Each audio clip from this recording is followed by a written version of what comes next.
சந்தி.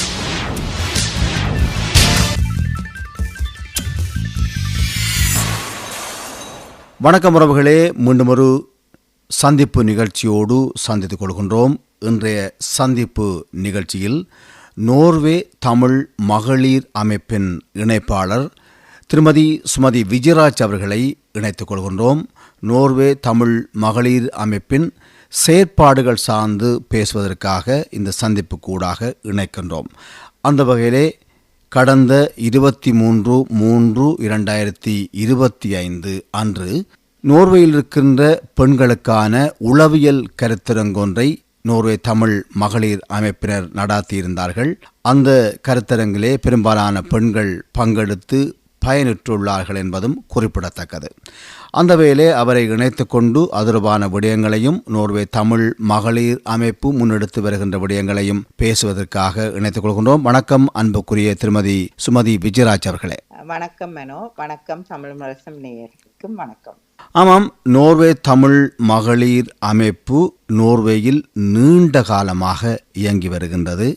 அதனுடைய செயற்பாடுகள் அனைத்தும் தமிழ் மக்களை நோக்கிய செயற்பாடுகளாக தொடர்ச்சியாக இடம்பெற்று வருகின்றது. இதில் முக்கியமாக நான் ஒரு விடயத்தை கோடிட்டு காட்ட வேண்டும். அதாவது நோர்வே தமிழ் மகளிர் அமைப்பு தொடங்கிய காலத்திலிருந்து இற்றை வரை தங்களுடைய கொள்கையில் நெறி புரளாது தொடர்ச்சியாக பயணித்து வருகின்றது. அதான் மிக முக்கியமான விடயமாக நாங்கள் பார்க்க வேண்டிய தேவை இருக்கின்றது. ஏனென்றால் 2009 ஆண்டுக்கு பிற்பாடு பல அமைப்புகள் கொள்கையில் நெறி புரழ்ந்து தாங்கள் எடுத்துக்கொண்ட விடயங்களிலிருந்து வலுவி மிகவும் பலவீனமான அமைப்புகளாக செயல்பட்டு வருவதையும் நாங்கள் பார்த்து வருகின்றோம். அந்த வகையிலே நோர்வே தமிழ் மகளிர் அமைப்பு கொண்ட கொள்கையில் உறுதியாக நின்று தமிழ் மக்களுக்காக தன்னுடைய பணிகளை தொடர்ச்சியாக செய்து வருகின்றது. அந்த வகையிலே நோர்வே தமிழ் மகளிர் அமைப்பு தொடங்கப்பட்டு எத்தனை ஆண்டுகளாகிவிட்டது? இத்தனை ஆண்டு காலத்திலும் எப்படியான செயற்பாடுகளை தமிழ் மக்கள் நோக்கி முன்னெடுத்து வருகின்றது என்ற விடயத்தை குறிப்பிடுங்கள். நன்றி மனோ. நீங்கள் நல்ல முன்னுரை தந்திருக்கிறீர்கள். உண்மையில் எங்களோட அமைப்பு தமிழ் மகளிர் அமைப்பு 2000 ஆண்டு தொடங்கப்பட்டது. இந்த வருஷம் 25 வருஷங்கள் ஆகின்றன. இந்த வருஷத்துல இருந்து நீங்க சொன்ன மாதிரி கொண்ட கொள்கையும் அந்த நோக்கமும் எங்களுக்கு சரியா இருக்கிற அந்த இதுலதான் நாங்கள் பயணிச்சு கொண்டிருக்கிறோம். அது எங்களுக்கு இதுவரையில ஒரு எங்களை பெருமைப்படுத்தி கொள்ற மாதிரியான ஒரு செயற்பாடா இருக்கிறது. என்னென்று சொன்னா, நாங்கள் எப்பவும் எங்களுடைய தமிழ் மக்களுக்காக, தமிழ் பெண்களுக்காக தாயகத்திலும் அதே மாதிரி குளத்திலும் அவைகளுக்கான சில விடயங்களை செய்து கொண்டு வாரோம். அந்த வகையில நாங்கள் தமிழர் ஒருங்கிணைப்பு குழுவுக்கும் ஒரு உறுதுணையாக இருந்து வாரோம். அது அதை நினைத்து எங்களுக்கு பெருமை. என்னென்று சொன்னால், எங்களோட 2009க்கு பிறகு பல அமைப்புகள் ஆட்டம் காண்பது. அதுல நாங்கள் அப்படி இல்லாமல் அதே ஒரே நோக்கத்திலேயே பயணித்து கொண்டு வாரோம். இந்த இதுல நாங்கள் போருக்கு முன்னுக்கும் தாயத்தை நோக்கிய வேலைகள் செய்திருக்கிறோம். இப்போ ஒரு செந்தளிர் இல்லம் ஒன்று நடத்தி வந்த நாங்கள். பிறகு அதுக்கு பிறகு சுனாமி வந்ததுக்கு பிறகும் அவைகளுக்கு ஒரு கட்டிடம் கட்டி அவைகளையும் நல்லா பார்வையிட்டு கொண்டு வந்து நாங்கள். பிறகு போருக்கு பிறகும் நாங்கள் அந்த பிள்ளைகளை விடக்கூடாது என்ற தன்மையில பெண்கள், தலைமைத்துவமான பெண்களுக்கும் மற்ற மாவீரர் குடும்பம் உள்ள குடும்பங்களுக்கும், மற்றது ஒரு முன்பள்ளிக்கு உதவி செய்து கொண்டு வாரோம். மற்றது ஒரு வன்னியில ஒரு பள்ளிக்கூடம் முடிஞ்ச பிறகு வர பிள்ளைகளை ஒன்றாக அவைகளை இணைத்து அவைகளுக்கு சில பாடத்திட்டங்களுக்கு உதவி செய்கிற மாதிரியும் எங்களுடைய வரலாறுகளையும் அவைகளுக்கு கூறி வாரதுதான் அது இந்த நோக்கமா இருக்குது. என்றபடியா இப்ப நாங்கள் அவைகளுக்கு உதவி செய்யறது மட்டுமண்டு இல்லாமல் எங்களுடைய வரலாறுகள் தொடர்ந்து போகணும் என்றதுல நாங்கள் உன்னிப்பாக இருக்கிறோம். ஆமாம், இதில் ஒரு முக்கியமான விடயத்தை குறிப்பிட்டீர்கள். அதாவது தமிழர் ஒருங்கிணைப்பு குழுவோடு இணைந்து தொடர்ச்சியாக செயற்பட்டு வருவதாக கூறியிருந்தீர்கள். உண்மையிலே கேட்பதற்கு மகிழ்வாக இருக்கின்றது. ஏனென்றால் தமிழர் ஒருங்கிணைப்பு குழு ஒரு தாய் அமைப்பாக இருந்து தமிழ் மகளிர் அமைப்பு போன்ற அமைப்புகள், தமிழ் மற்றும் வானொலி போன்ற ஊடகங்களை உருவாக்கி சமூகத்துக்காக பணியாற்றுவதற்காக உருவாக்கி இருக்கின்றார்கள். ஆகவே இந்த பிணைப்பு என்பது ஒருபோதும் உடைந்து போகக்கூடாது. ஒற்றுமையாக நின்று தமிழ் தேசிய கட்டமைப்புகள் தாய் அமைப்போடு இணைந்து பணியாற்றுவதன் ஊடாக எங்களுடைய கொள்கையையும் பலப்படுத்த முடியும். அதுபோன்று தாயகத்துக்கும் நாங்கள் பல உதவிகளை செய்யக்கூடியதாக இருக்கும். அந்த வகையிலே தமிழ் மகளிர் அமைப்பும் தொடர்ச்சியாக அந்த பணியை செய்து வருகின்றது. அதனால் தான் நான் ஏற்கனவே குறிப்பிட்டிருந்தேன், கொண்ட கொள்கையில் நெறிபுரளாது தொடர்ச்சியாக பயணித்து வருகின்ற அமைப்புகளிலே நோர்வே தமிழ் மகளிர் அமைப்பும் ஒரு முக்கியமான அமைப்பாக இருந்து வருகின்றது. அந்த வகையிலே இங்கே புலம்பெயர்ந்த மண்ணிலே நீங்கள் எப்படியான விடயங்களை செயற்பாடுகளை முன்னெடுத்து வருகின்றீர்கள்? அது சார்ந்தும் குறிப்பிடுங்கள். ஆரம்பத்தில் இருந்து நாங்கள் இங்கே இருக்கிற பெண்களுக்கு அந்த நேரங்களில் ஆரம்பத்தில் வந்து எல்லாருக்கும் நோர்வீஜிய மொழி தெரியாமல் இருந்தது. இப்போ இடையில வந்தவைகளுக்கு அப்போ அந்த நேரத்தில் அவைகளுக்கு டிரான்ஸ்லேஷனுக்கு போனாங்க. அது செய்து கொடுக்குறோம். நாங்கள் யாரும் வயது போனவைகள் ஏதாவது உதவி தேவை என்று சொன்னால் இல்லாட்டி அப்படியான உதவியை செய்கிறாங்க. அவைகளுக்கு ஒரு வயலேட்டிங் மாதிரி இந்த ஏதாவது தேவை உதவியல் இங்கே போனால் என்ன செய்யலாம் அப்படி என்று கேட்டால் நாங்கள் அதுகளுக்கு அவைகளுக்கு வழிகாட்டியாக இருந்தாங்க. மற்ற அரோபிக் கண்டு ஒரு ட்ரைனிங் அது செய்து கொண்டு வந்து நாங்கள் அதே நேரம் நோவிஜிய சமுதாயத்தோடையும் எங்களுடைய பெண்களுக்கு இருக்கிற பிரச்சனைகளையும் எடுத்துக்கூடி அவைகள்கிட்ட இருந்து எங்களுக்கு என்ன விஷயங்கள் தேவை கிடைக்கிறது என்பது அதையும் நாங்கள் உள்வாங்கி நடந்து என்று வந்து நாங்கள் மற்ற எங்களுக்குள்ள அந்த இரகசியம் பேணுற தன்மை இருக்கிறது. அதாவது யாரும் ஒரு கதையை எங்களுக்கு சொல்லி ஒரு உதவி கேட்டால் நாங்கள் அதை பற்றி வெளியில போய் சொல்ற தன்மை இல்லை. அப்ப அந்த நேரங்கள்ல அவைகளுக்கு எங்கள்கிட்ட ஒரு நம்பிக்கை இருந்தது. அப்ப எங்களை தொடர்பு கொண்டு உதவியல் கேட்கல நாங்கள் செய்யற இதா இருந்தது. ஆனா சில 2009க்கு பிறகு கொஞ்சம் அதன் நம்பிக்கைத்தன்மை கொஞ்சம் குறைஞ்ச மாதிரி இருந்தது. ஆனா அந்த நம்பிக்கையை நாங்கள் என்னமாவும் கட்டி எழுப்பணும் என்ற தன்மை எங்களுக்கு அந்த தேவை இருக்குது. அப்ப அந்த முறையில தான் நாங்கள் இப்ப எங்களோட அமைப்புல 18 பேர் இருக்கிறோம். அப்ப நாங்கள் அவையில் வேற பெண்கள் ஏதாவது உதவி கேட்டா நாங்கள் அவைகளுக்கு சொல்றது. அந்த வகையில தான் நாங்கள் இந்த கருத்தரங்கு வந்து கட்டாயம் ஒரு பெண்களுக்கு தேவையா இருக்கிறது என்ற உணர்ந்து கொண்டோம். நோர்வே பொறுத்த மட்டிலே தமிழ் பெண்கள் எப்படியான உளவியல் தாக்கங்களை எதிர்கொண்டு நிற்கின்றார்கள்? உளவியல் தாக்கம் வந்து உண்மையில ஆரம்பத்துல அந்த நேரங்களில் போர் சூழல் சரியான கஷ்டமா இருந்தது. இப்போ வந்து தனிமை வந்து கூடுதலாக இருக்குது. என்னென்று சொன்னால் கூடுதலாக இப்போ பெண்கள் வந்து 60 வயதுக்கு கூடின இப்போ எங்களை இது 60 வயதுக்கு கூடின பெண்களுக்கு வந்து தனிமையாக்கப்படுகின. என்னென்று சொன்னால் அவைகளோட பிள்ளைகள் வந்து படிச்சோ திருமணம் ஆகியோ வேற வீடுகளுக்கு போய்க்கல அவைகளுக்கு தனிமை. அப்போ அதுகளை கொஞ்சம் ஏற்றுக்கொள்றது கொஞ்சம் கஷ்டமா இருக்குது. மற்ற வந்து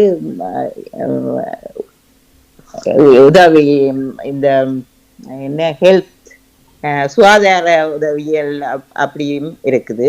மற்ற பிள்ளைகளுக்கு வார அந்த மனவிரிசல்கள் இது டிவோர்ஸ் அதுகள் எல்லாம் அவைகளுக்கு மனத்தாக்கங்கள் வருது. அப்போ அதில் எங்களுக்கு நாங்கள் என்ன சொன்னோம்னு சொன்னால் பெண்கள் அவையில வந்து அப்படியானவைகளுக்கு நாங்கள் ஒரு கருத்தரங்கு வைப்போம் என்று தான் உளவியலாளரை சில கலாஜினியை கேட்டு நாங்கள் வச்சுனாங்க. அப்போ அதில் அந்த கேள்வியல் வந்து எங்களுக்கு அனுப்பி வச்சவ முதலே. அப்போ எப்படியான கேள்விகள் வந்திருக்கின்றது? அதில் வந்தது வந்து கூடுதலாக அன்றாட சிக்கல்கள் என்று சொல்லி, அதாவது தனிமை, மற்ற வின்டர் டைம்ல வந்து சரியான இருட்டான காலங்களில் வந்து அவைகளுக்கு ஒரு டிப்ரெஷன் வருது. மற்ற தனிமை, மற்ற கோபம், சில நேரங்களில் கோபம் வரைக்குள்ள இந்த மாதிரி அதை எதிர்கொள்வது அல்லது எப்படி சமாளிப்பது என்ற விடயங்கள் கேள்வி போட்டிருந்துச்சுன்னா ஏதாவது கோபம் வரைக்குள்ள அப்படி ஏதாவது மனச்சோர்வுகள் வரைக்குள்ள அவையில் நிறைய சாப்பிட வேண்டி வருதான். அப்ப அது வந்து அவையில உடல் நலத்தை பாதிக்கின்றது, உடல் நலத்தை பாதிக்குது.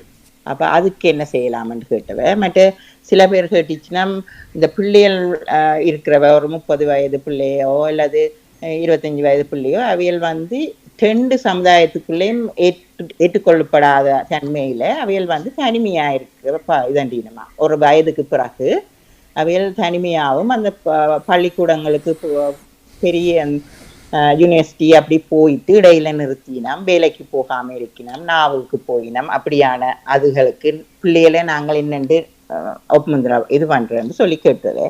மற்றது அந்த மாதவிடாய் சம்பந்தமா மாதவிடாய் நிக்கைக்குள்ள வார பிரச்சனைகள், மற்ற அந்த அந்த நேரங்களில் ஆண்களோட இந்த மாதிரியான பிரச்சனைகள் வரும். 2 இப்போ மொப்பிங் எப்படி இருக்கு தானே பிள்ளைகளுக்கு, எங்களுடைய வழக்கு சொல்ல போனால் நையாண்டி பண்ணுவது, பகிடிவாதை செய்யறதால பிள்ளைகள் இந்த மாதிரி பாதிக்கப்படுது. மேல அதுலயும் ஒரு கேள்வி, அந்த பிள்ளைகள் வந்து பள்ளிக்கூடத்துக்கு போட்டு இடையில போகாம நிக்கக்குள்ள அது என்ன மாதிரி ஹேண்டில் பண்றேன், என்ன மாதிரி அதை எடுக்கிறேன், பிள்ளைகளுக்கு என்ன தாக்கத்தை உருவாக்குமென்னு சொல்லி அது இப்போ எங்களோட சமுதாயத்திலேயே நடந்து கொண்டு இருக்குது. அப்போ அது அப்படியான கதைகள் எல்லாம் அவ நல்ல வடிவா பாவப்பொருள்ல செய்தவன் வந்து வடிவா நல்ல ஒரு கருத்தரங்க செய்த சில கலாஜினி. அந்த கருத்தரங்கில் யார் அந்த உளவியல் நிபுணராக பங்கெடுத்திருந்தார்? அவ வந்து கலாஜினி சசிதரன் அவருக்கு பெயர். அவ வந்து ட்ரம்மன்ல இருக்கிறவ. அது எங்க நல்லதா போயிட்டு அவ 15 வருஷத்துக்கு முதல் தான் இங்க அங்க நாட்டுல வைத்தியரா இருந்துதான் இங்க வந்தவ. அப்ப அவருக்கு அந்த 2 கலாச்சாரத்தையும் வச்சுக்கொண்டு கதைக்கக்கூடிய தன்மையா இருந்தா அங்கே நடந்த.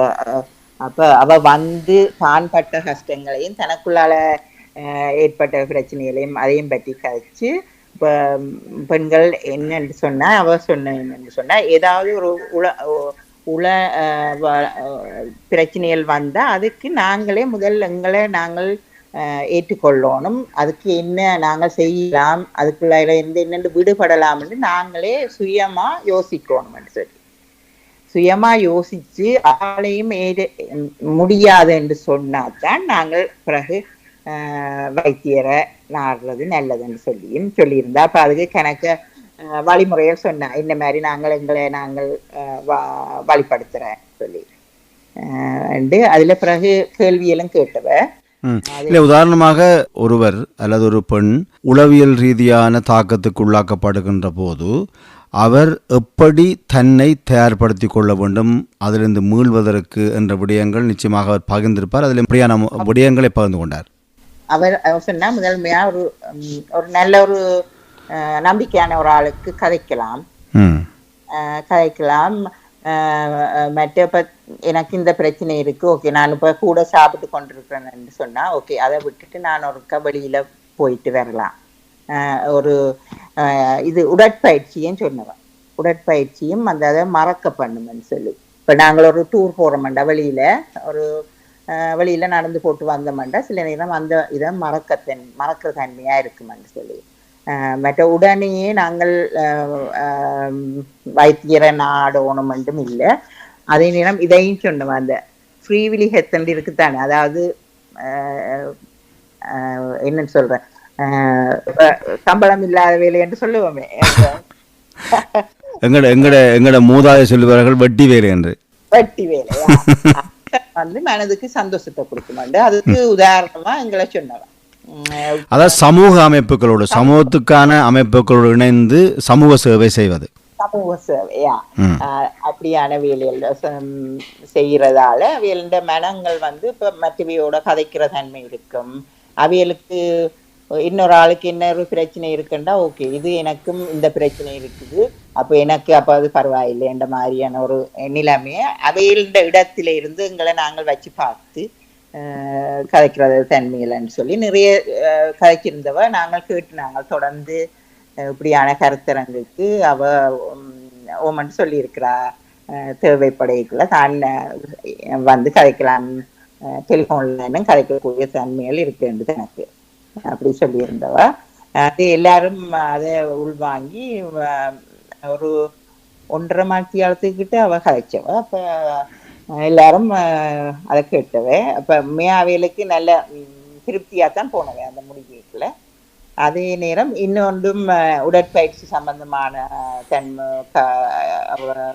எழிலரசியும் வந்து கதைச்சவா. பெண்களுக்கு இந்த மாதிரி உடல்நல பயிற்சிகள் என்னென்ன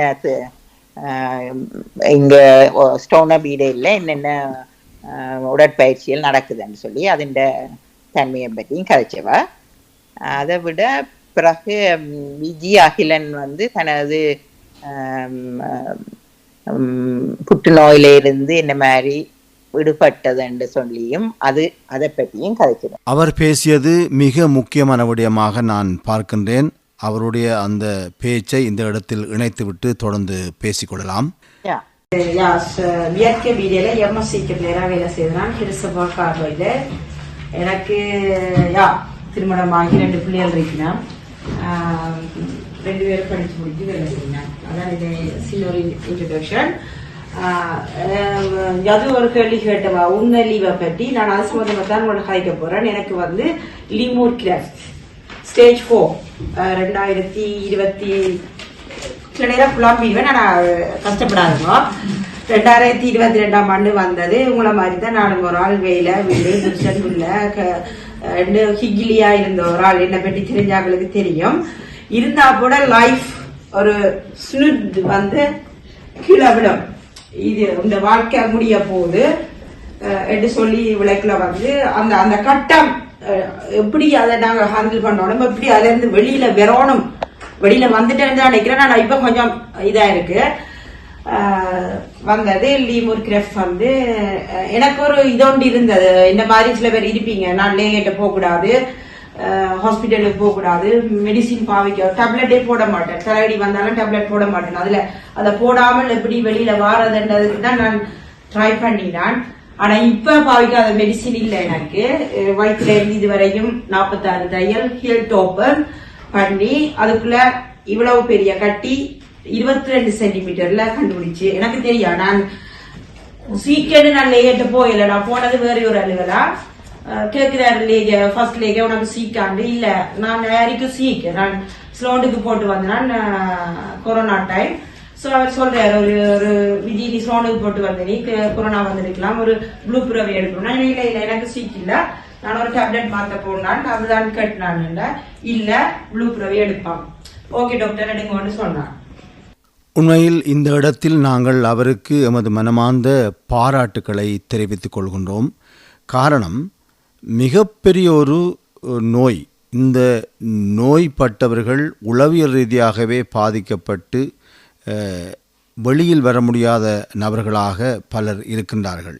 இந்த சூழலில் தனக்கு ஏற்பட்ட அந்த நோயை நம்பிக்கையோடு எதிர்கொண்டு அந்த நோய் எப்படி தன்னை பாதித்தது, அந்த நோய்க்கூடாக எப்படி சவால்களை எதிர்கொண்டார், அந்த சவால்கள் கூடாக தன்னுடைய வாழ்வியலை எப்படி நகர்த்தி கொண்டிருக்கின்றார் என்ற அந்த துணிகரமான செயற்பாடுகளை தன்னுடைய மக்களுக்கும் சொல்ல வேண்டும் என்பதற்காக தமிழ் வடிவில் ஒரு நூலாக வெளியிட்டதோடு மட்டுமல்லாமல் துணிந்து தன்னுடைய கருத்துக்களை எமது இனத்துக்காக சொல்லி வருவதென்பது மிகவும் ஒரு முக்கியமான விடயமாக பார்க்கின்றேன்.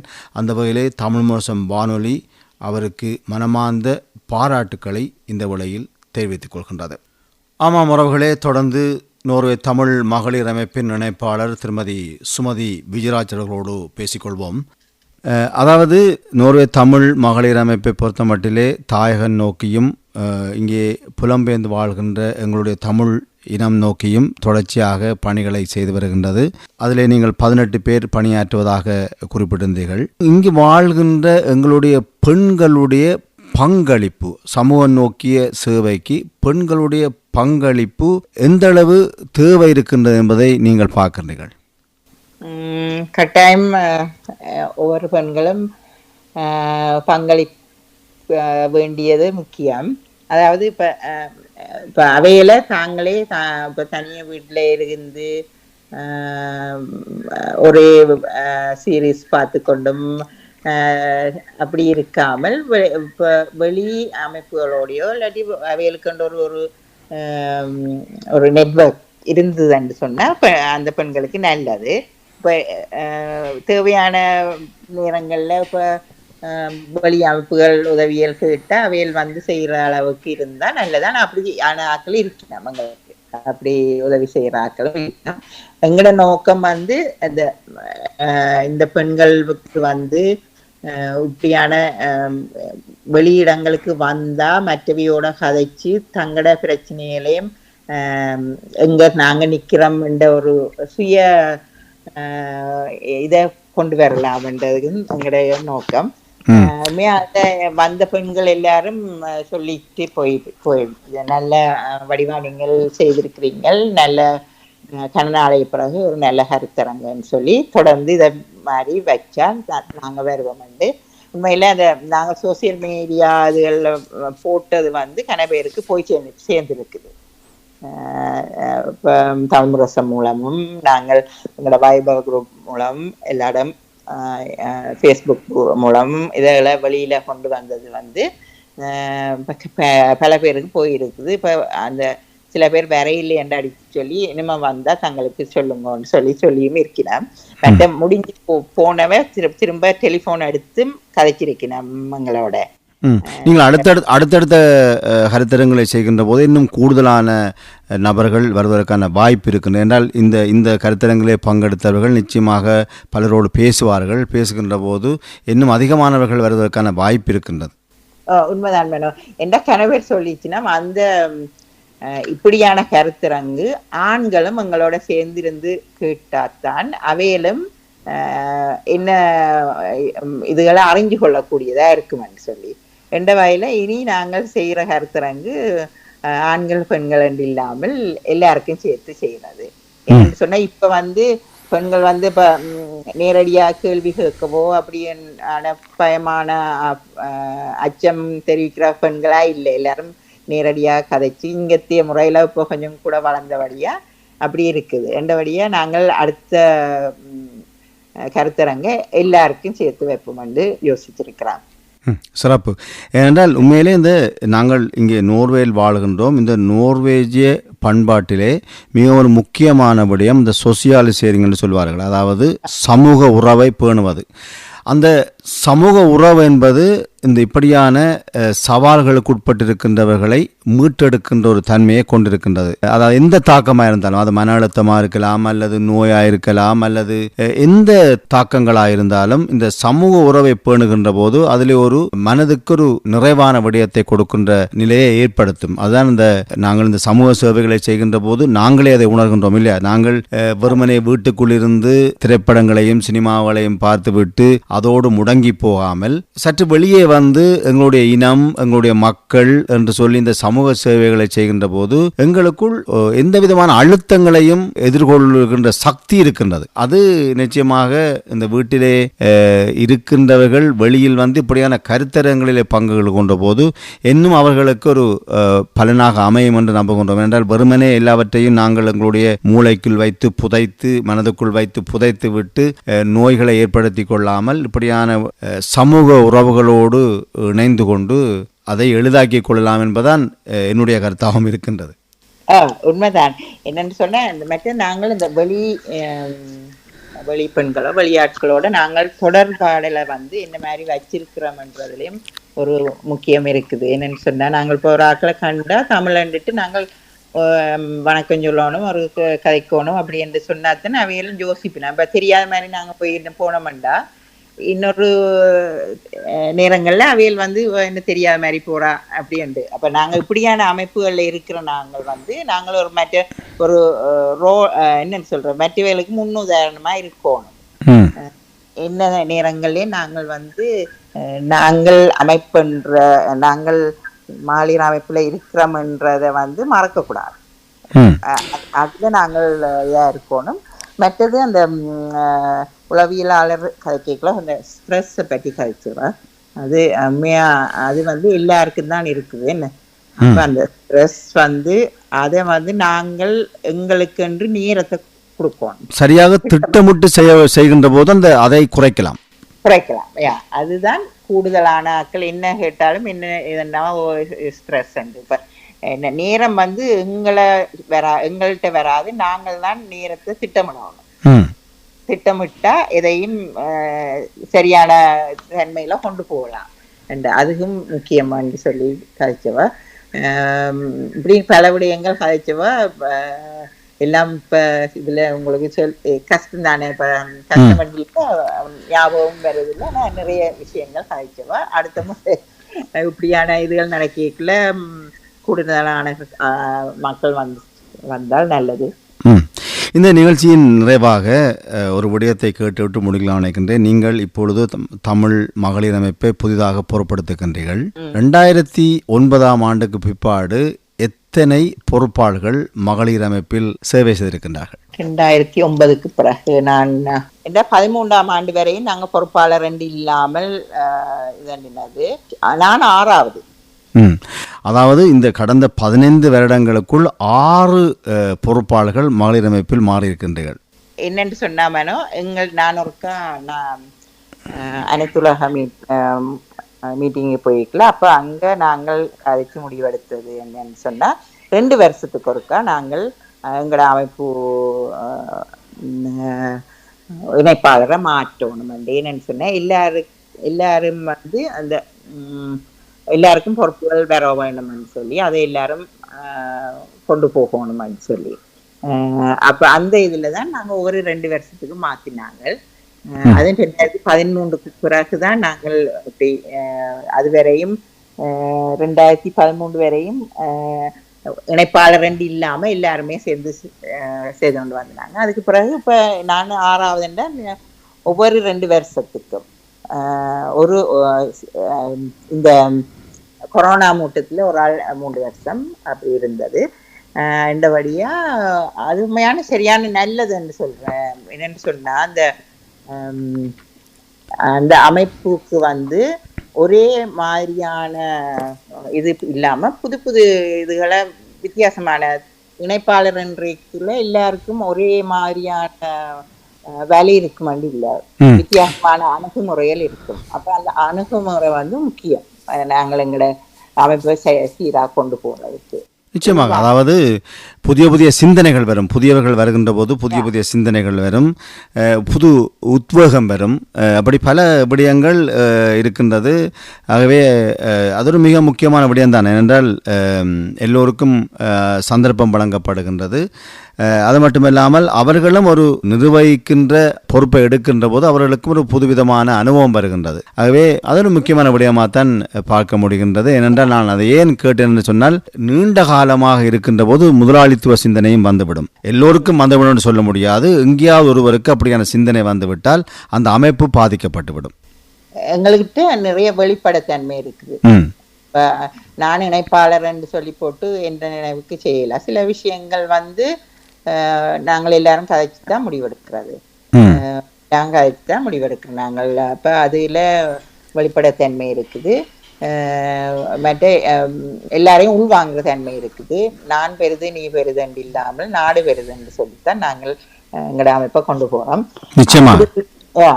அப்படித்தான் எல்லா அமைப்புகளும் இருக்குமென்று யோசிக்கிறேன். ஆனா எல்லா அமைப்புகளும் சொல்ல முடியாது. ஏனென்றால் நாங்கள் 2009ஆம் ஆண்டு பிற்பாடு பார்க்கின்ற போது இந்த புலம்பெயர்ந்த நாடுகளிலே மிக பெரும் பலிகளோடு தான் நாங்கள் பயணித்து கொண்டிருக்கின்றோம். நான் ஏற்கனவே சொன்ன விடயங்கள் சில இடங்களிலே பொதிந்திருக்கின்றது, முதலாளித்துவ சிந்தனை பொதிந்திருக்கின்றது. அதனால் அந்த அமைப்புகள் பாதிக்கப்பட்டு நலிந்து போகின்ற தன்மைகள் இருக்கின்றது. ஆகவே இதுக்கு நீங்கள் சொன்ன ஒரு முக்கியமான விடயம், ஒரு பொதுவான சிந்தனை இருக்க வேண்டும். அந்த சிந்தனையிலிருந்து வராத வரைக்கும் ஒரு குறுகிய வட்டத்துக்குள் எங்களுடைய அமைப்புகளை நாங்கள் பலிக்கடாக்க வேண்டிய ஒரு நிலைதான் ஏற்படும். ஆகவே அந்த சிந்தனையிலிருந்து நாங்கள் வெளிவருகின்ற போதுதான், அதாவது தனி மனித சிந்தனையிலிருந்து அல்லது முதலாளித்துவ சிந்தனையிலிருந்து வெளிவருகின்ற போதுதான் இந்த அமைப்புகளை ஒரு பலமான அமைப்பாக மாற்ற முடியும். அந்த வகையில் தமிழ் மகளிர் அமைப்பு ஒரு சரியான சிந்தனையோடு பயணித்து கொண்டிருக்கின்றது என்பது மிகவும் மகிழ்ச்சியான விடயம்.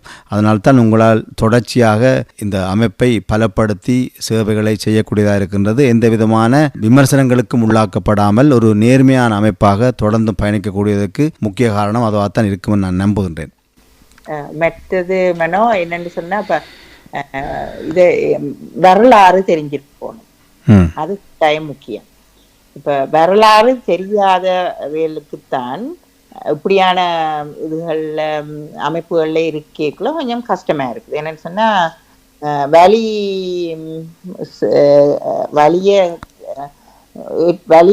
பட்டவனுக்கு தான் இந்த துக்கம் கஷ்டம் விளங்கும். இல்லை, அதாவது நீங்கள் சொன்ன மாதிரி, அதாவது வலியை உணர்ந்தவனுக்கு தான் வலியினுடைய அந்த ஆழம் தெரியும். அதுபோன்று வெறும் அதிகாரத்தை மட்டும் சிந்திக்கின்றவர்களுக்கு வலியினுடைய ஆழம் தெரியாது. அவர்கள் அதிகாரத்தினுடைய அந்த அகம்பாகவத்தை தான் காட்டிக்கொண்டிருப்பார்கள். ஆகவே வலியை சிந்திக்கின்ற போது, இந்த எங்களுடைய இனத்தினுடைய நோக்கத்தை சிந்திக்கின்ற போது, இந்த அமைப்புகளை பலப்படுத்த வேண்டும் என்று தான் சிந்திக்க தோன்றும். ஒருபோதும் பலவீனப்படுத்த வேண்டும் என்று சிந்திக்க தோன்றாது. ஆனால் ஒரு முதலாளித்துவ சிந்தனை வருகின்ற போது இந்த இனம், மக்கள், தமிழ் தேசியம் என்ற அந்த விடயங்கள் எல்லாம் அடிபட்டு போய்விடும். அதோட முதலாளித்துவ சிந்தனைக்குள் குறுகிவிடும். அப்படியான சூழல் வருகின்ற போது இந்த அமைப்புகள் தான் பாதிக்கப்படும். உண்மைதான். ஆனா அதுக்கு நாங்க இடம் விட்டு கொடுக்க கூடாது. உண்மையா இது இப்ப எங்களுடைய அமைப்புகள் எல்லாம் ஒரே சிந்தனையில போறதாக கொண்டு போகணும். ஒரு நோக்கம், இலக்கு எல்லாம் ஒன்றா இருக்கணும். அதாவது நீங்கள் இப்போது மகளிர் அமைப்பில் பொறுப்பாக இருக்கின்றீர்கள், இந்த வானொலியிலே நான் பொறுப்பாக இருக்கின்றேன்.